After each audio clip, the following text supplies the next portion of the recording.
Hey guys, welcome back to more political chatter. In today's video, we will be talking about the strangest way on the electoral map that could produce a Kamala Harris victory in the 2024 election. So, hint, hint, it won't just be decided by these seven core battleground states. No, this will be an upset scenario where, certain states really go produce a really stunning result, shocking result that nobody really expects, but in a way that would actually produce a electoral college victory for Kamala Harris that would put her over 270 electoral votes. So simply put, she would be losing in places that you would never expect Kamala Harris to lose, but also winning places that we weren't necessarily expecting to go blue. Going into election day right now. So, starting off with these states where not even in another parallel universe would they be voting for Donald Trump. These are the Californias, Oregons, Washingtons, Hawaii's of the world. And by the way, we're not going to be doing margins in this video just because it is, just Kamala's strangest way to claim victory. Margins, there's not much use for it considering that this is not in any way a prediction. So don't screenshot this like it's a prediction or anything like that. This is just the strangest way Kamala Harris could get over 270 electoral votes. Colorado would also go to as well. As for Donald Trump, his safe states are, as the following. Um, Whatever. The ones that you would expect: Kansas, Oklahoma. But these aren't the ones that will decide the election in any parallel universe, as I said before.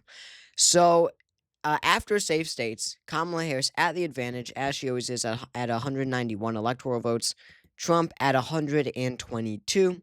So now, of course, now it'll start to get more interesting.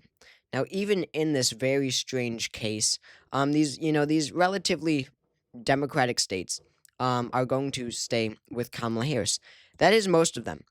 And what states like Maine, states like Virginia, Kamala Harris would still win these states. States like New Hampshire, while Donald Trump would carry Maine's second congressional district.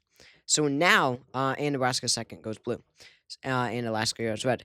So now we really start talking about the strangest way that Kamala Harris could claim victory in 2024, and that is through a surge in turnout among Latino voters, really building a strong Democratic coalition in the Southwest, the most populous region for Hispanic Latino voters. They are the biggest voter bloc in these states than any other states, than any other region in the country. And this would, again, this strange way for Kamala Harris to win the election, at least this one, this would require Kamala Harris to build this diverse coalition, mainly made up of a really surge in Latino voter turnout like we have never seen before. And not Cubans, who live in Florida, not Venezuelans and Colombians who live in Florida. No, this is Mexicans, and Central Americans primarily, who have migrated, not through ship, to Florida or other southern states. No, these are people, these are immigrants coming across the border. Of course, not necessarily first generation, but second generation, third generation, whatever. So that would be the basis of Kamala Harris's strange way to victory. And what would also be the basis is a lack of turnout among white working class voters for Kamala Harris, which isn't in the realm of possibility, right? That is a huge fear for the Harris campaign. Maybe the polls are overestimating her a little bit in the Rust Belt, as she is ahead in all three Rust Belt states. Pennsylvania, she's ahead by one right now. Wisconsin, she's ahead by one. And Michigan, she's ahead by one. But there is a fear that she is not appealing to these white working class voters, the same white working class voters that gave Trump victory in 2016. Enough switched over to Biden in 2020 to give him victory there. And that is a major fear of the Kamala Harris campaign. So first and foremost, these states that are already red states, right? Iowa and Ohio, with a large amount of white working class voters, right? Most of those are around the Rust Belt region. They would go to Donald Trump. While with this surge in Latino turnout, New Mexico would go to Kamala Harris. Not much of a surprise yet. However, as I was saying before, this white working class vote for Kamala Harris would be historically low for a Democratic candidate. This would mean this strange path to victory, considering that Minnesota did go blue, this Rust Belt state, this would mean that Harris does significantly worse among white working class voters than even Hillary Clinton did. And Hillary Clinton, of course, did notoriously horrible with them. This would be the worst turnout among white working class voters, even worse than Dukakis in '88. It would be it would be only better than Walter Mondale, of course, in 1984, where he only won a single state, his home state of Minnesota. So, obviously, this would mean a really poor victory. I'm sorry, a really poor performance for Kamala Harris in this region. But it is her strangest path to victory, and it is in the realm of possibility.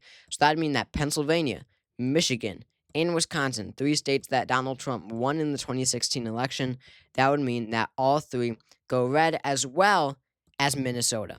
That's a big one. That would mean that, again, that Harris is doing worse than Hillary Clinton, because even Hillary Clinton did carry the state of Minnesota. So Kamala Harris doing worse than even Hillary Clinton, a complete collapse of the Democratic Party in the Rust Belt. It would probably produce, if she's losing Minnesota, it'd probably produce Republican victories in the Senate races also. Probably in all three of these states, maybe. Oh, I'm sorry, Klobuchar would definitely hang on, but at least in the blue wall states, maybe Bob Casey would be able to hang on in Pennsylvania there. So just a red wave there so far, but still Kamala Harris does have the lead. She's at 216 electoral votes.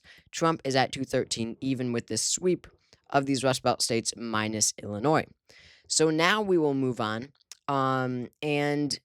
What's also interesting about a strange Kamala Harris path to victory is that African Americans really are not that important to her. She has been campaigning so heavily on getting black men to turn out for her, when in this scenario she could win without a single vote. I'm sorry, I shouldn't say that, because there are significant voter block in Texas, and we'll get to Texas soon.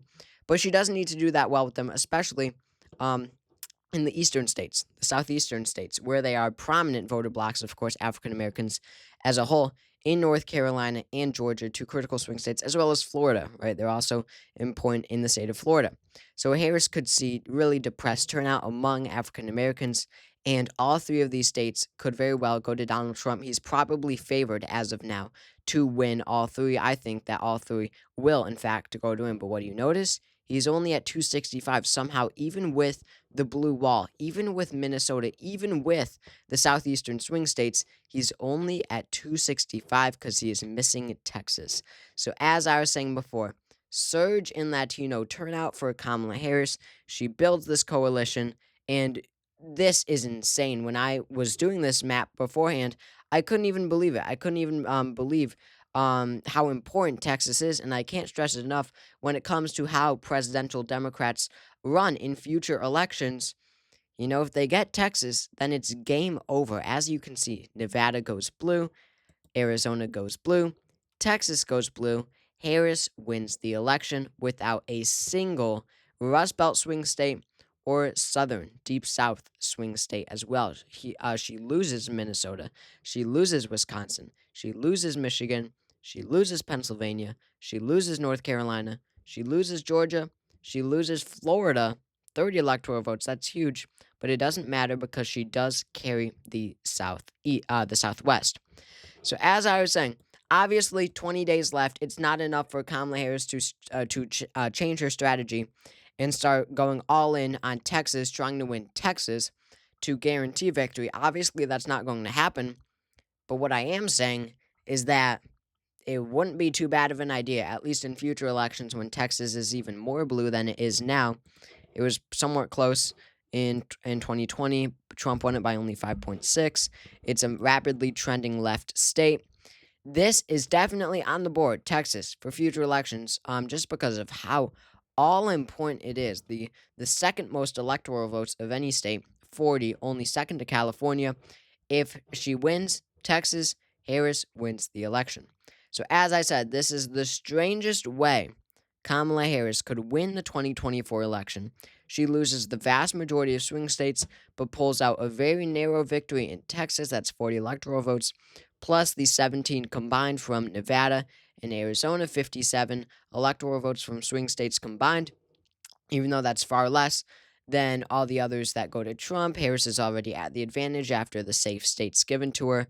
And ultimately, it produces a very narrow victory in the Electoral College, but a victory nonetheless. So, thank you all for watching this video. If you enjoyed this type of content, subscribe for more like it. Drop a comment to let me hear your thoughts. Drop a like as well. And I will see you all next time.